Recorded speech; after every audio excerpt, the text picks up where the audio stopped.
Tetizan, were you always like this? Like what? You know, gigantic. Oh, no. Oh, what happened then? It was a rough time for me. I call it the expansion. Ladies, gentlemen, and monsters of all ages, now that we are officially in 2026 and we've had our final title update for Monster Hunter Wilds, looking to the horizon, we've got something quite major coming up. The expansion for this game and the addition of Master Rank and everything that goes along with it. So today, as the person who generally stays blind to the actual state of news for the series so that I can go into playthroughs without any preconceptions or knowledge, I thought it would be fun to give my predictions for the expansion. Some of these might end up being true, most of them probably not, but this is more about what I want and what I think is possible than things that I think are 100% going to end up being in the game. All that said, first prediction I want to make is timing. Early 2027 is my guess for that. Both Iceborne and the Sunbreak expansions were released within around 14 months of the final update to their base game. Title Update 4 is the final title update for Wilds. I am somewhat aware that we have some sort of thing still coming in like a month or so, but I know that it isn't a full proper update, and even then, let's say that the timer starts February. 14 months from then would be April 2027, and I think it's quite likely that the expansion will happen before then. Next up, real logical one here, the name. If this was 10 years ago, I'd say obviously it'll be Monster Hunter Wilds Ultimate, and I'd be correct. But now things are a lot more abstract. What does Iceborne mean except for the map that was in it, which you wouldn't have known before the expansion? What does Sunbreak mean except for like the story implications of things like Malzeno and Geismagorm, and obviously we don't know what that's going to be like for the expansion to Wilds. That said, I could see a name like Monster Hunter Wilds Origins being the name for what I envision the expansion to potentially be. The concept that I am attaching the Origins name to is essentially properly visiting old Wyveria, going through the ruins, the wreckage, and essentially finding all of their greatest accomplishments, their greatest shames as well. Massive technological findings that would propel Monster Hunter engineering forward even faster than it already is, expanding upon the idea of Artian weapons existing because of what we found, and then Gogma Artian weapons being possible due to even more technology found from Wyveria as well. So what if that is the igniting push to get us to say, hey, maybe we should actually investigate further properly. Importantly, we do have a map called the Ruins of Wyveria, but it's not really Wyveria itself in the sense that you would expect. It's just sort of a section of mountain around Wyveria. But I think that it's entirely possible they could add a new connecting area from those maps in that area directly through to the actual ancient civilization. Then when going through the debris that was left behind, I'm sure we would end up finding what's caused Wyveria's collapse, and we would get to experience the true repercussions of shutting off the Dragon Torch. My theory for a long time has been that the Dragon Torch was important for keeping something big and menacing in check past just Zoshia, of course, and we turned it off without a proper realization of what it did past that. What if our actions are the reason that gogmazios is awakening as the first Elder Dragon that we found in the Forbidden Lands? And what if he is just the beginning of this? Here's a voice line from Fabius that you can get when talking to him after doing the gogmazios assignment. He mentions that there are Elder Dragons in the Forbidden Lands, as if that was something that they didn't expect, and says that everyone from every hunting unit needs to prepare for more. The lack of Elder Dragons is not just a decision they made for the way that the roster worked as the base game, it was an important story element, and Gogmazios showing up is the breadcrumb that we're supposed to be latching on here, saying that the floodgates are now open, with the expansion to hopefully continue and capitalize on that story thread. So to sum it up, my story prediction is that we will go to a new map that is Wyveria proper, not just the ruins of the mountain underneath like the map that we have, but maybe like an actual proper city with destroyed buildings all over the place. The reason will be to try and gain more technological knowledge. Maybe even Werner leading that charge because he wants to invent new things and he knows that there's more technology to be found. While exploring, we would encounter more and more Elder Dragons out of nowhere, bigger and scarier Elder Dragons until it all caps off, probably even in the final title update, not even the base game, with White Fatalis, or Old Fatalis as they have renamed him in recent years. And of course, he's been alongside us the whole time, masquerading as the diva. Okay, maybe that part was a joke, but the rest of that I just said I think is genuinely very plausible. That said, Master Rank always comes with new mechanics as well, and it has also come with extra attacks for the last few expansions as well. So the easy prediction is that we will have some kind of new attacks for every weapon.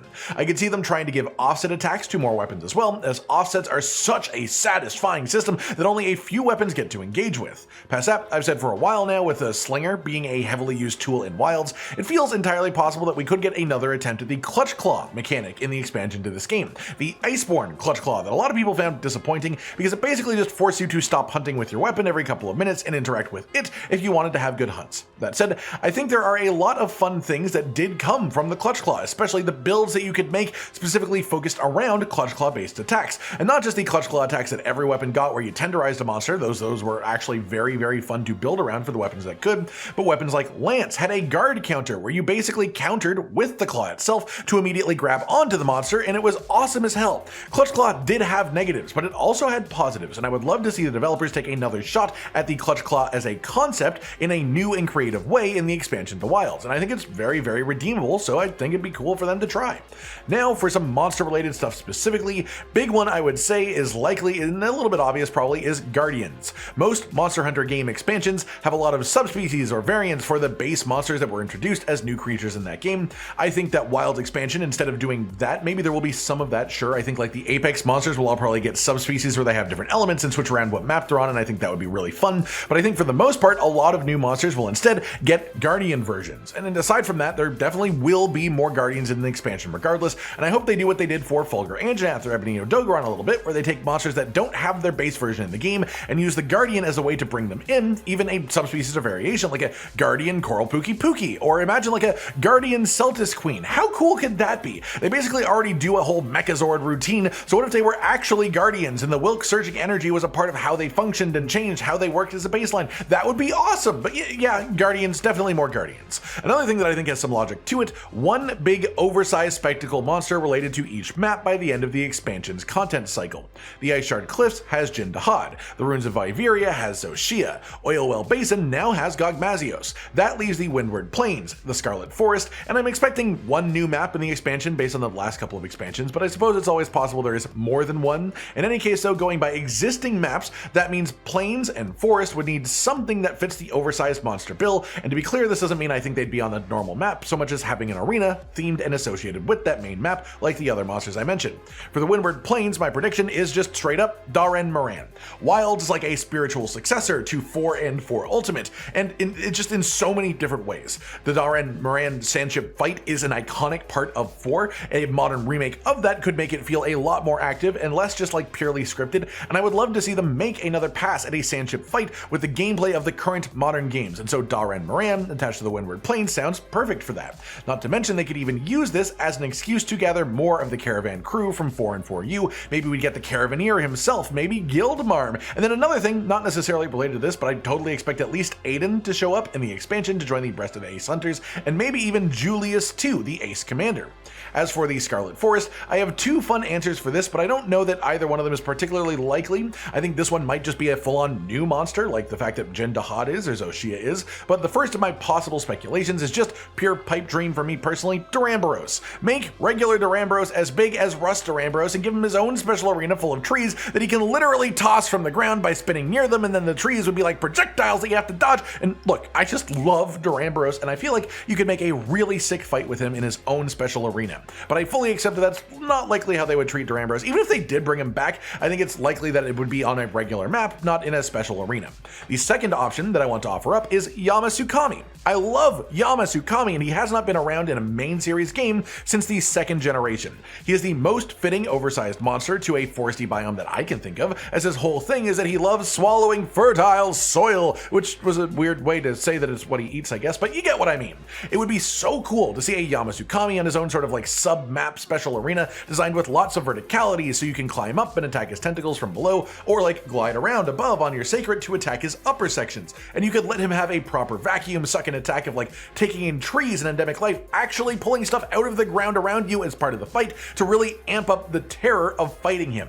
Then for the new map, again, we don't know what it is, but I'm going to go with Dalamadur, who I feel like might well be a late story monster leading up to the final boss itself. Again, Wilds is very much the spiritual successor of 4 and 4 Ultimate, and Dalamadur is such a big deal monster from those games, and personally, I also think he is one of the most improvable monsters in the series in a modern game. His design and his concept are so cool, but his fight was very sort of slow and tedious to me. It just didn't feel all that active, and I think a modern version of him could very much fix that. Not to mention, if it did come alongside a reworked Clutch Claw, which is another one of my predictions I mentioned before.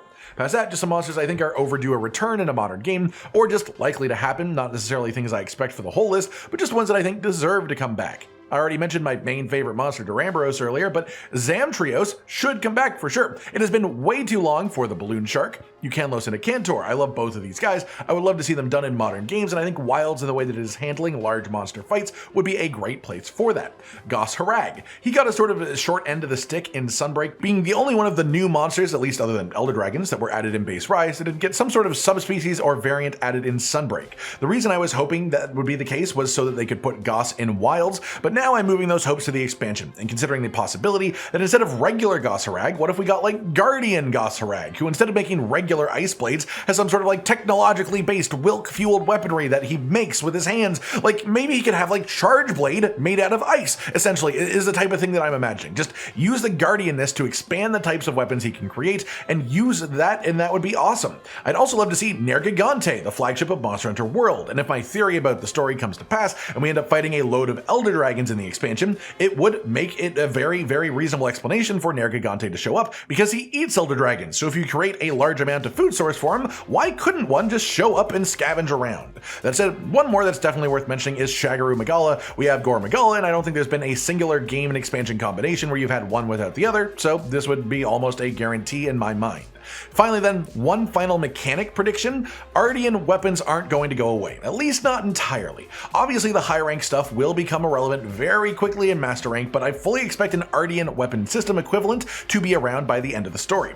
My hopes are that they make it more customizable and actually tied to monsters though. Maybe call them Guardian weapons, and is essentially like Wilk powered variations of crafted monster weapons. So like you could have a Guardian version of a Mizutsune weapon, and it would still get the Slicked Blade unique weapon skill, but maybe doing that increases the decoration slots and adds the concept of reinforcements so you can push the weapon towards having more attack or more affinity or more element, and basically just apply the Artian system of customization concept to crafted weapons instead of having it fully separated from each other. As well, 4-slot decorations. The natural continuation of the decoration system in Wilds is to take after its predecessors and add level 4 decoration slots and level 4 decorations to go inside of them. And with the way the decorations already are in Wilds, I can see these getting quite wild, obviously. For armor decorations, they would either have to start doing combo decorations or like multiple levels of one skill per decoration, or they could make 4-slot decorations be for adding parts of set bonuses like the Gogma Artian weapons do now. That could be a really fun way to do 4-slot decorations, but I'm not exactly expecting that to happen either.